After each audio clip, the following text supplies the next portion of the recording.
In this video, we will set up the Parents Evening Manager. So here I have Google Drive. Before we start, we will check a couple of settings. So first I'm going to go, while I'm on Google Drive here, I'll go to Settings, Settings. I'll scroll down until I see this Change Language Settings.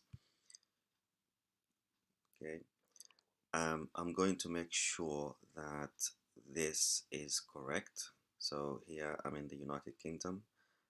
So this is correct for me. If it's not, then click on this edit button and set the right language here.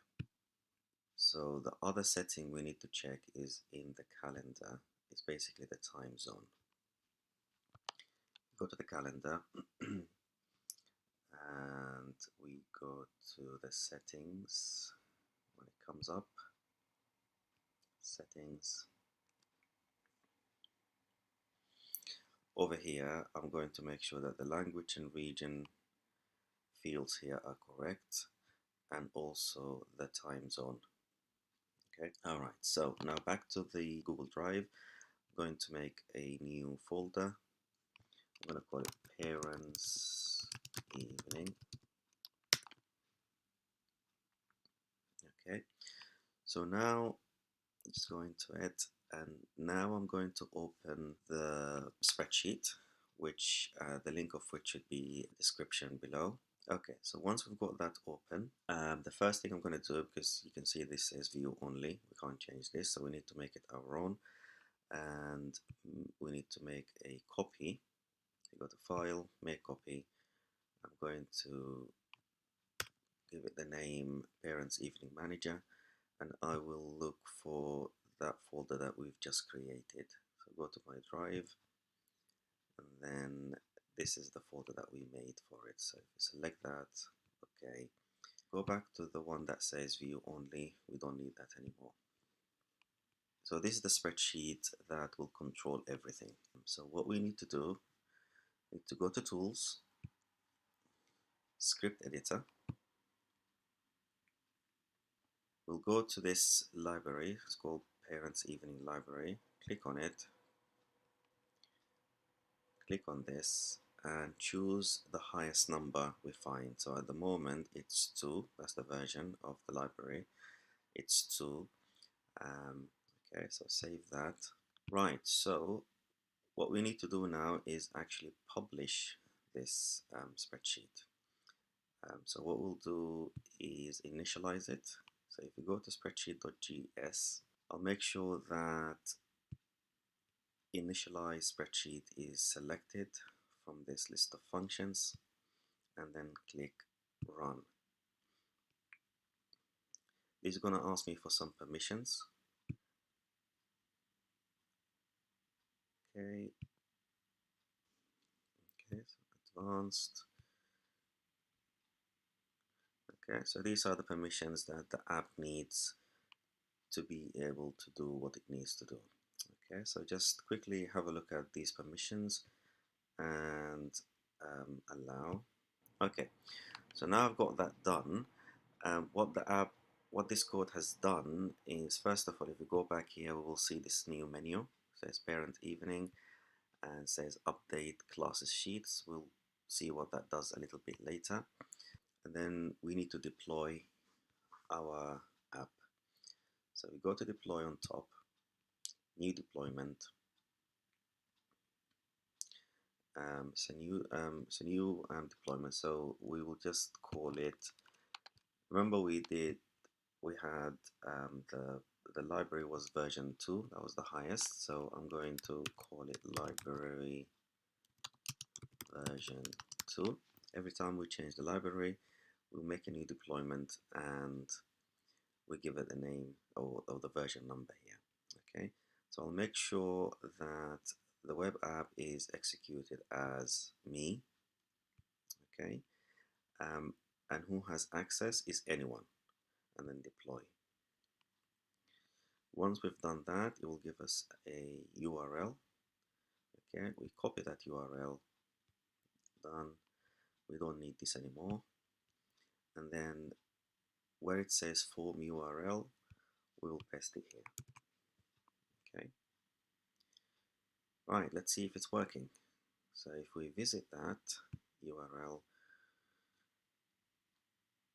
we will see our form here. So going back to here, this has a few sheets. The first one is settings, so we need to go down this list and change it as necessary. I would pay more attention to the ones that are colored in green. So we've already done the form URL, then the school name, the school short name, and the form title. The form title is what appears here. Okay, so if you want it in 2 lines, just use the HTML line break tag, which is just BR. Right, so if you go down, okay, so this is where we control the colors of the form. Okay, so the main theme color here is blue. Let's say we want to make it green.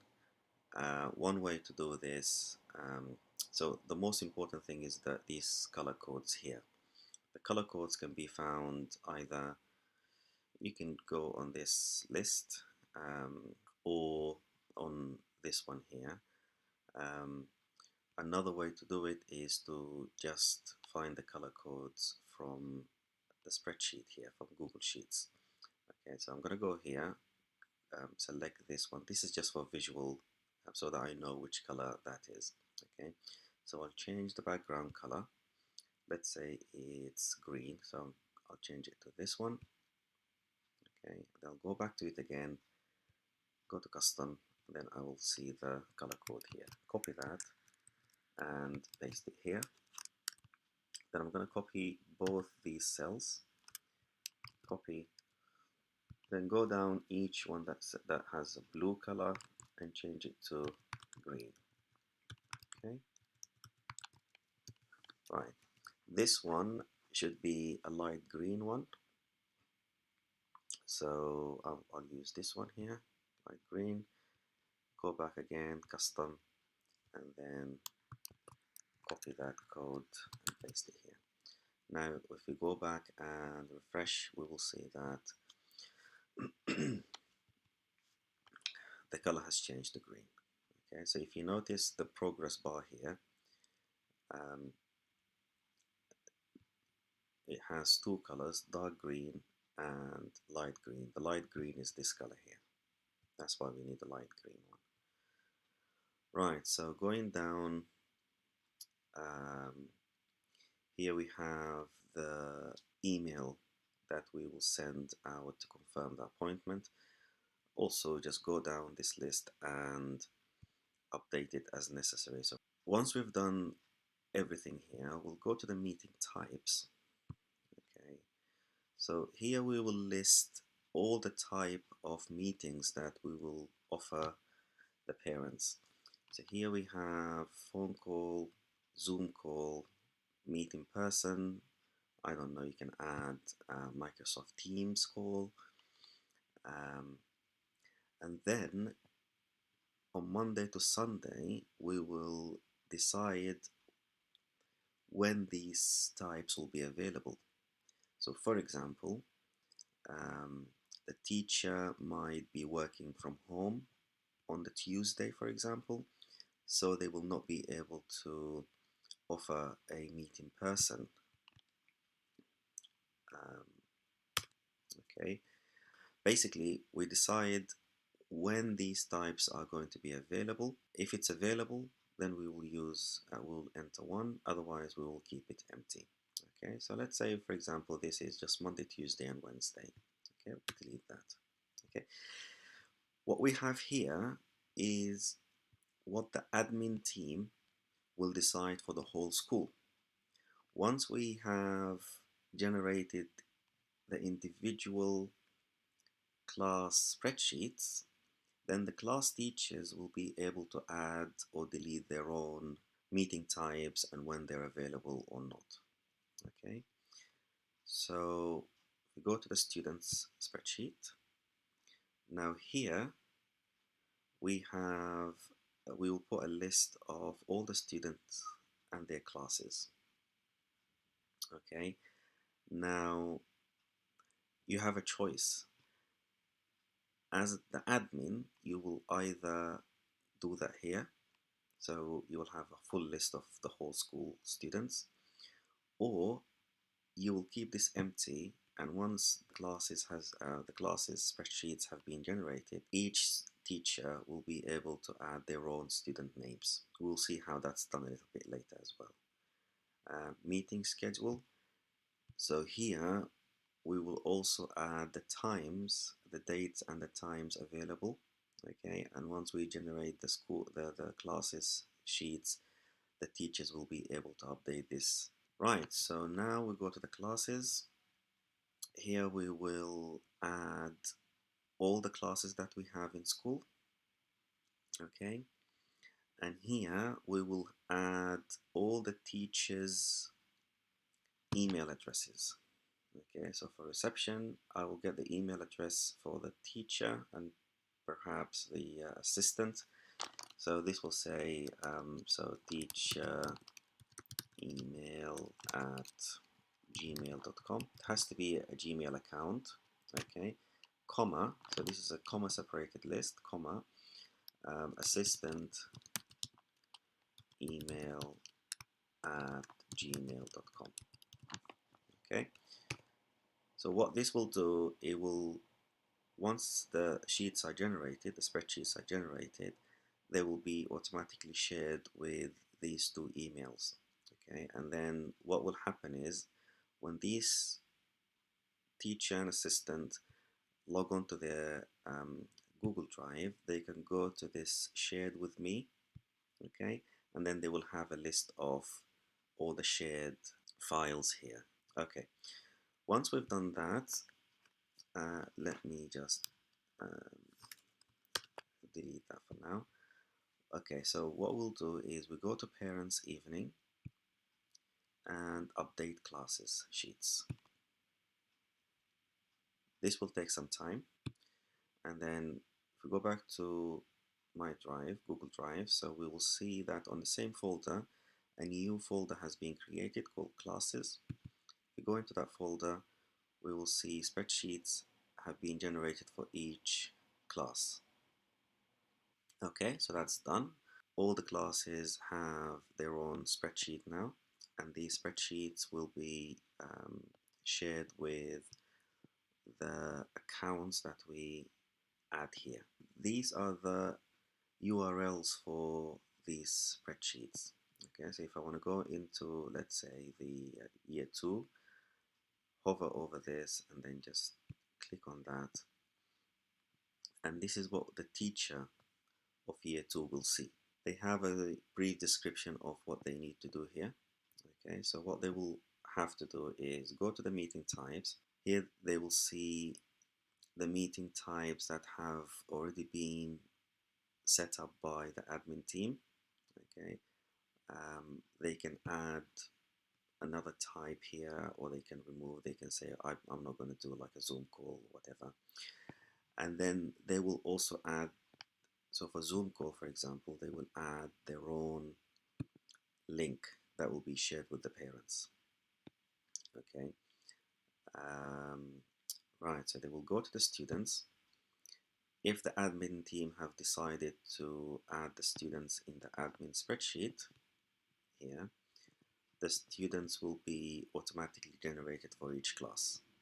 Okay, otherwise, if it's empty, then they will need to add their student list here. Okay, so let's say for year 2, I'm going to add John Doe.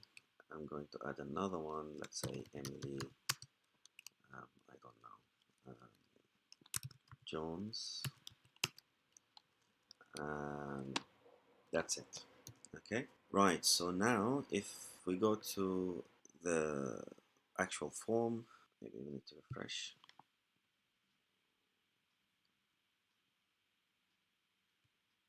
Okay, if we go to year 2,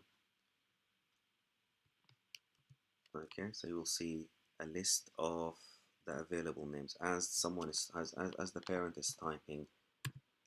Okay, okay, so Doe, Okay, it will suggest the name, and they will select from that. Now, if they write a name that is not in that list, they will not be able to submit. Okay, how do we control this? If we go back to the parents manager on the admin side, go to the settings, we will see there's a setting here that says show names autocomplete list. Also says require name from list. Now if this is ticked, that means if they add a name that is not available in the list, they will not be able to submit the form. On the class sheet, there's a meeting schedule. Now this here is where the teacher will go and check all these time slots that have been added by the admin team, and they can add or change whatever. So this form is going to go to this, it's not going to go to the admin sheet here. It will actually go to each class sheet and check the time slots. Okay, right, so now if we fill in a form, okay, let's say, okay, year 2, okay, so that is for John Doe, and let's say it's on the Monday, and let's say it's the first one, 3:30. Choose from options. Let's say it's a phone call. If it's a phone call, it's not going to allow us to fill it, submit it until we add a phone number.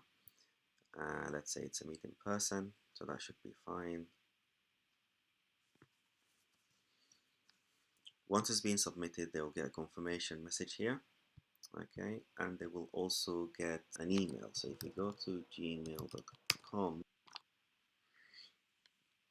okay, so that's the email that we have sent. Okay, so this one says kind regards twice. I'm gonna change that. Okay, one last thing about republishing. Okay, so if I want to republish this, this is really important. So we go to tools, go to script editor. Remember this, the first time we published this, we copied that link, okay, and this link will have been shared with the parents. Okay, so if I need to republish it so that they can use exactly the same link, this is how we need to do it. So we go to deploy. We don't say new deployment, because if we say new deployment, that's going to give us a new link. So we say manage deployments. Okay, we go back to the one that we have. Okay, we edit it, and from here we say new version. That's really important, because once we do that, it will use exactly the same link, the same URL that we had before. Okay, so once this parents evening week is over, we will just go back to here and say we're not accepting responses anymore. So if we untick that and we go to our form,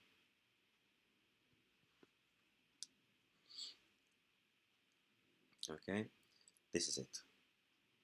Okay, we will see that it says we're not accepting bookings currently. Okay, right, so if we notice, this will have this small strip here at the top, and you can't really get rid of that unless you add this to your own website. Now, how to add this to your own website, I'm going to leave a link in the description that will take you to a video that will show you how to do this exactly. Okay, so that's it. I hope you find this useful. Comment below, and please subscribe to my channel. And okay, all the best. Thank you for watching, and have a great day.